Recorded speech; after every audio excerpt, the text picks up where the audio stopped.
السلام عليكم. النهارده ان شاء الله هنعمل مع بعض كده قالب عجة جميل جدا، بس هنضيف شوية حاجات بسيطة كده ندلع العجة وناكلها بطريقة بقى ايه غير تقليدية.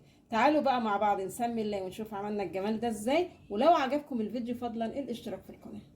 طاسة على النار وجبت فيها معلقتين زيت، وخرطت بصلاية كده متوسطة وهصفر البصلاية. طبعا لو عايزة تجيبي فص توم مع البصل تشوحيه مفيش مشكلة، بس فص واحد بس، ما تكتريش عن كده.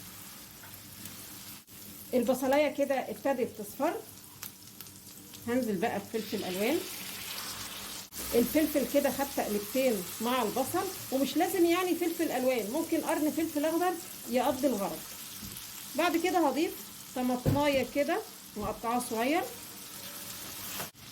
بعد كده هحط التوابل، ملح وبابريكا وكمون وكزبره. هقلب المكونات كده مع بعض وهطفي على كده. هجيب بقى المكونات اللي في الطاسه عشان اجمع بقيه المكونات. معايا هنا شويه شبت على شويه كزبره.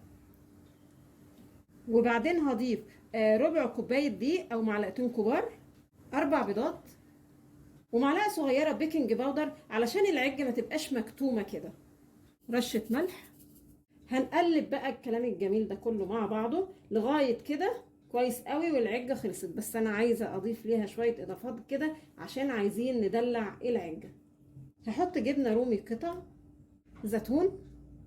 تمام قوي كده. وناخد بالنا بقى واحنا بنحط الملح ان الزيتون والجبنه الرومي بيبقوا فيهم ملح علشان العجه ما تطلعش مالحه. بعد كده هجيب قالب واضيف ليه بقى الكلام الجميل ده. طبعا القالب كنت دهناه زيت كويس قوي. وبعدين هحط على الوش كده شويه موزاريلا. احط كده كام واحده زيتونه على الوش علشان الشكل بس كده.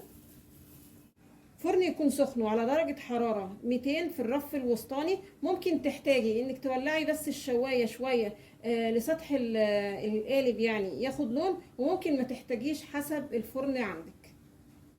تلت ساعة وكانت العجة خلاص استوت. هستنى لما تبرد خالص عشان اعرف اخرجها على طبق التقديم. وده الشكل النهائي للعجة بالشكل ده. عايزه اقول لكم كفايه بس ريحتها جميله جدا. يا رب النهارده وصفه العجه تكون عجبتكم، وانتظرونا ان شاء الله بفيديو جديد.